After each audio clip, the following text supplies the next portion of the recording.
Hello and welcome to Our Heritage. I'm Sherwood McCaskey. It is a walking tour of historic Bridgetown with President of the Barbados National Trust, historian Dr. Carl Watson, as our tour guide. We begin our tour with a walk along the pierhead. In 1824, on the royal letters patent, what was known then as the Town of St. Michael was elevated to the status of the city of Bridgetown. Almost 300 years after that elevation, not on the royal letters patent, but under UNESCO, that city, correctly put using its designation Greater Bridgetown and its garrison, is now elevated to a World Heritage Site. Dr. Watson walks us through the road to World Heritage status. When you consider how a World Heritage inscription is gained, it's like an examination process. You write a very large essay called a dossier, and you make all the strong points regarding the importance of buildings, natural areas, etc. And you put it all together as an argument saying, this is what we have, and this is why we think this is a valid area for World Heritage inscription. And then UNESCO will say, well, are these people really telling the truth? Are they exaggerating? So they send a team to examine the dossier and to see whether what is claimed in the dossier is really accurate. So they look, for example, for what we call streetscapes. We are walking down an area, and I don't know, well, no, let's, as I say in Jamaica, stick a pin a minute, and let me ask you all this, because again, I don't want to thrust my beliefs and my sense of the aesthetic on you all. So, and I like interaction, so I'm going to ask you all this question. As you look around at all these buildings together and they form a whole, what is your opinion? Let's see. For those who find it pleasing visually, put your hand in the air. Okay, so a few people find this streetscape visually pleasing. Well, I'm disappointed that only 3 people find it visually pleasing, because I personally think it is exceedingly pleasing visually, this collection of these 19th century warehouses. Architecturally, their location, their relationship to each other, the color schemes could be improved a little bit, but you know, if I had money, you know what I would do? I would cobblestone this whole area, I would have gas lighting, I would revamp it, and it would turn into a vibrant, sparkling area. Well, Mr. Lane here has assured me that not necessarily my dream, but a dream for the area is very much in the cards, because this is what, in today's world, rapidly changing world, people like areas like this. You know what? They're anchors. They're anchors to the past. They're anchors to identity. They're anchors to our sense of who and what we are. So they're milestones in the human trajectory. So let us continue on down. I'll quiz you all from time to time as to what you might find pleasing or not. I'm very curious. Question point. What is the relationship that the buildings have to each other that make them so aesthetically pleasing to you? All right, what is the relationship that the buildings have? In terms of the architectural form, well, first of all, the material. Most of these buildings are constructed of soft stone or coral stone rock. And I personally love the look and feel of coral stone. So in terms of the material construction, I find that interesting. I like, for example, the use of the sash windows up here. Again, I love sash windows. And these are old sash windows. These are not the modern aluminum type. These are original sash windows.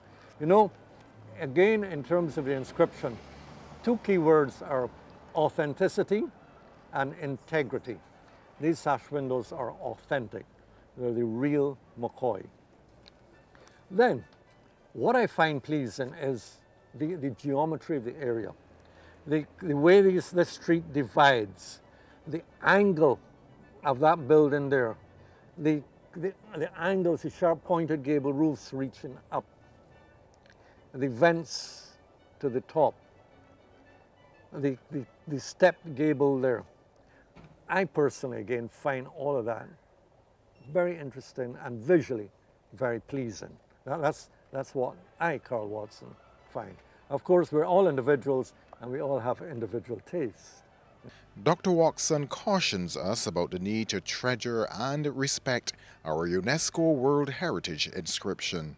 Because bear in mind that if we don't respect this inscription, if we continue to knock down willy-nilly, if we continue to ignore and let our heritage disappear before our very eyes, then UNESCO will take away the inscription from us. Once given to us, it's not ours forever, regardless of what we do. What is given can be taken away. And 2 years from now, they're going to send a team down here to inspect and see what we've been doing, whether we have been caring for our heritage or whether we just discard it and ignore it.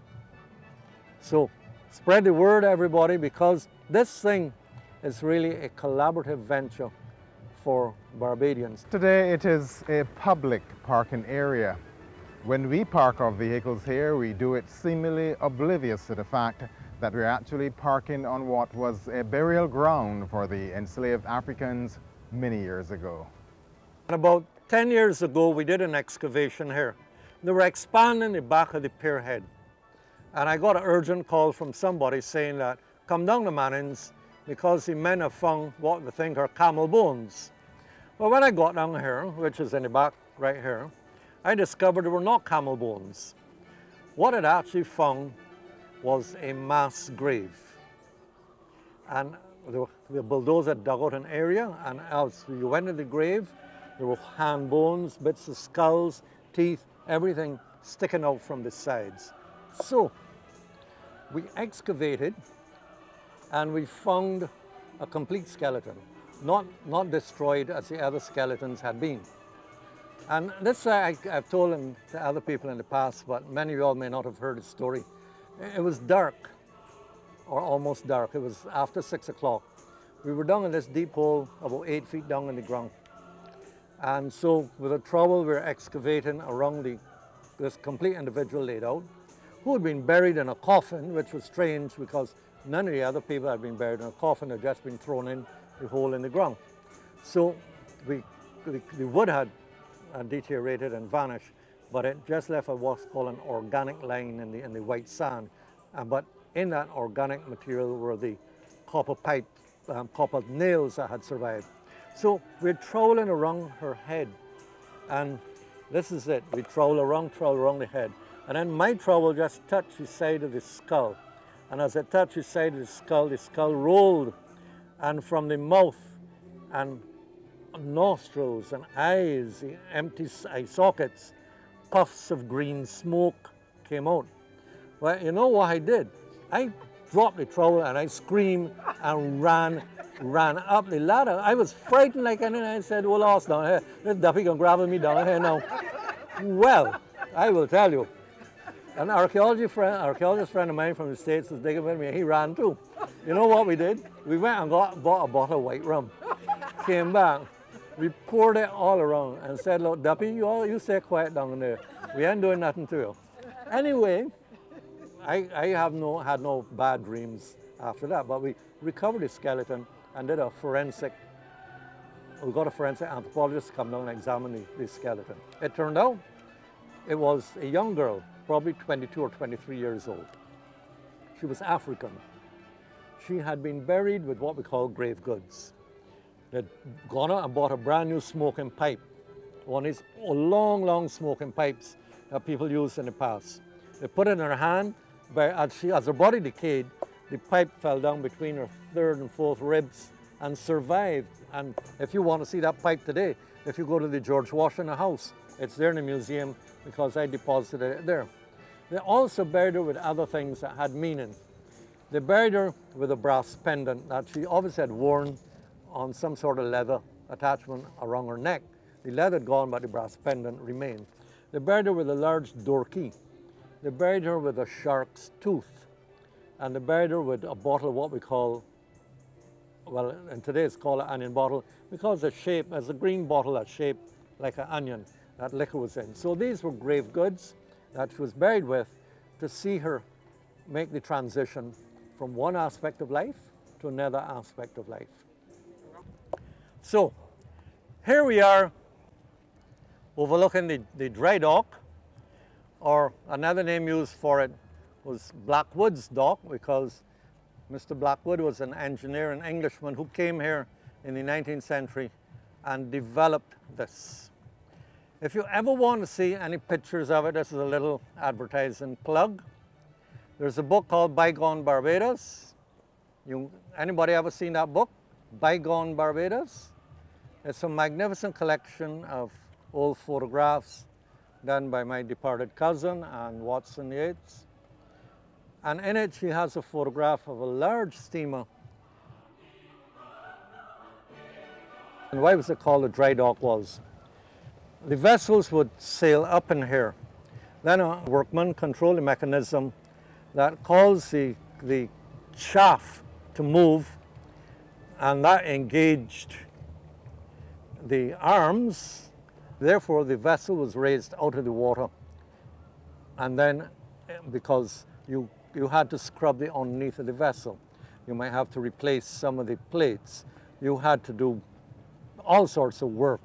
And you had to do it not on the water, but you had to do it in the dry air. So that's why it was called a dry dock. The vessels were raised so they became dry, and then you could effect whatever repairs were necessary.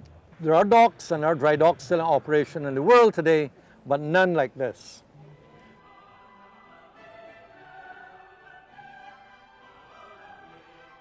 Now it's sad, you can see that this is not in terribly good condition. And if you look, what's even sadder is some of the massive beams over there were burned. The Coast Guard, without, I think, thinking too much about the consequences, I understand, it is alleged, burnt a drug boat there. And as the boat burnt, the flames from it caught a fire the beam, and you can see where the main beam is all burnt away. Something of extraordinary importance occurred on a spot here. It had far-reaching effect all around the world, and interestingly enough, its legacy is still felt all over the world today. In 1761-62, something important occurred right here.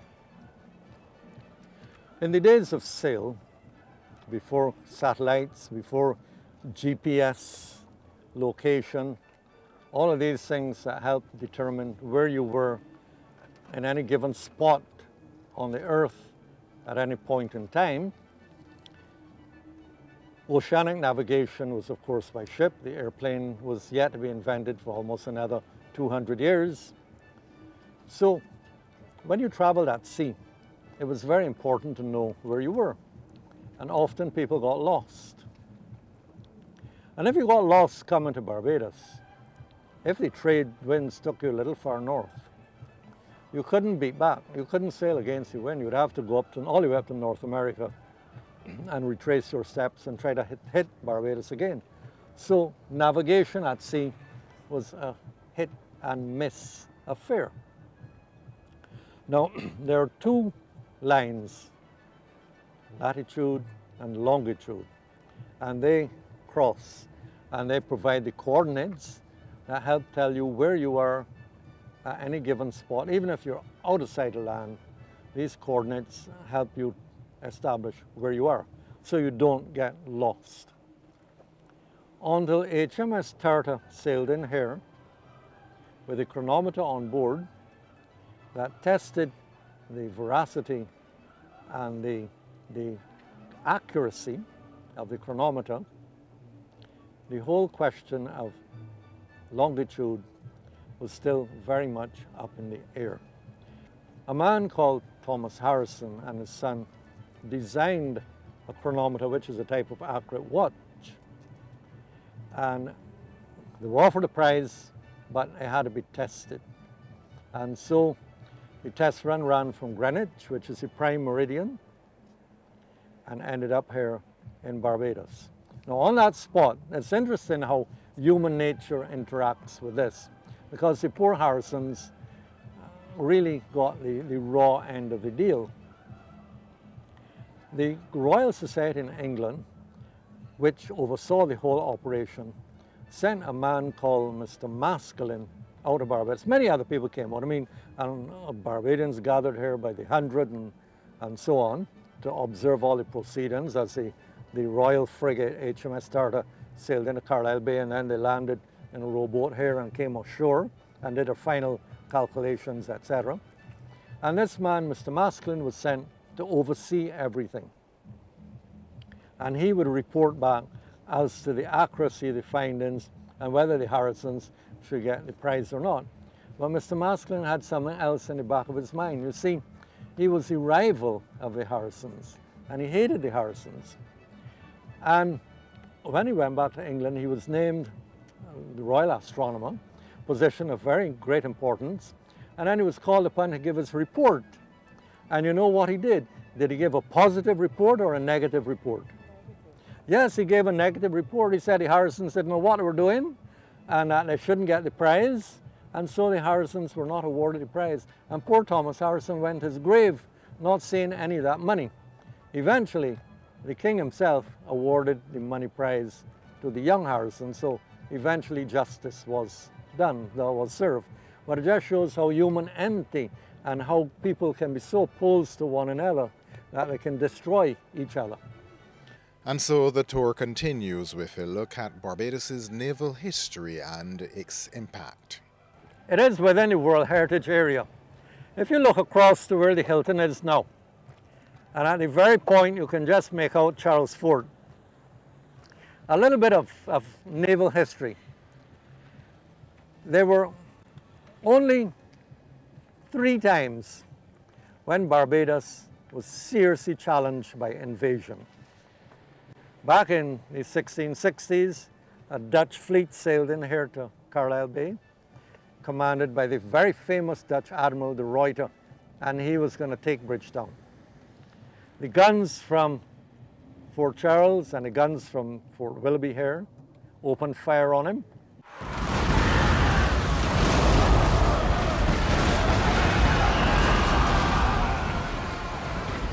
There's a historical account done by a sailor on one of the merchant ships then in Carlisle Bay. It was full of shipping at that point in time. And the gunfight was so intense and accurate that many of the Ruyter ships lost part of their mast and so on. So eventually, after a couple of hours of this cannon fire and exchange, they sailed away and looked for a softer target. Then, just before Trafalgar, which explains why Nelson is there, an enormous French fleet came out. They had conquered every single English or of the old British West Indian Islands. They'd conquered everyone in the Eastern Caribbean except Barbados. We were next on the list. We were waiting. If you could go back in a time machine back then, every morning people woke up. They said, thank God the French haven't come yet. But people were panic-stricken and terrified. You'd read letters of the time. All these old buildings had like little lookouts on top, and people were up there with their telescopes looking all the time to see if they saw any ships on the horizon. Well, they tried, and the French did not succeed. And the French and Spanish fleets were destroyed at the Battle of Trafalgar. And then the final one, in World War I, the Germans wanted Barbados. And they wanted Barbados badly. And why? Because Barbados and Bridgetown was the communication center of the world. During the time of the telegraph, which was the only way of international communication, all the cables ran through Barbados. Barbados was the key point. So whoever held Barbados held a great advantage in gathering intelligence and in understanding the logistics, particularly warfare and economics. So the Germans sent out a battleship, the Karlsruhe, with many thousand, about 5,000 German Marines heavily armed, and they were going to invade and take over Barbados. They nearly did, because there was no way Barbados could have protected itself. We'd all be speaking German today had that happened. But 300 miles off Barbados, the Karlsruhe blew up.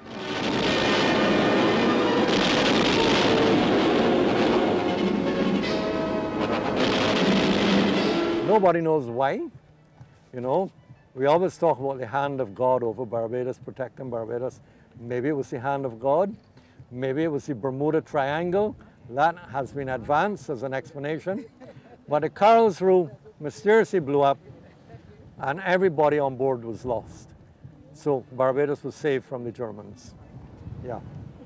Interesting aspects of history, interesting aspects again related to the importance of Bridgetown and why it was we were able to successfully argue that Bridgetown is a city of world importance. For many of us, it is a relatively new arch, having been erected here in 1987 in celebration of our 21st anniversary of independence. But the original arch was erected right here on this spot in celebration of our first independence in 1966. During independence, I was active in aspects of our independence because I interpreted from Mr. Errol Barrow, who is right behind us there. I interpreted for him when many South American ambassadors presented their credentials. And later I worked in our foreign service because of that. But this independence arch was largely the brainchild of Mr. Cameron Tudor. Well, the area had some significance because as part of our independence celebrations, we brought down the Supremes. And the Supremes were the hottest group in the world at that point in time.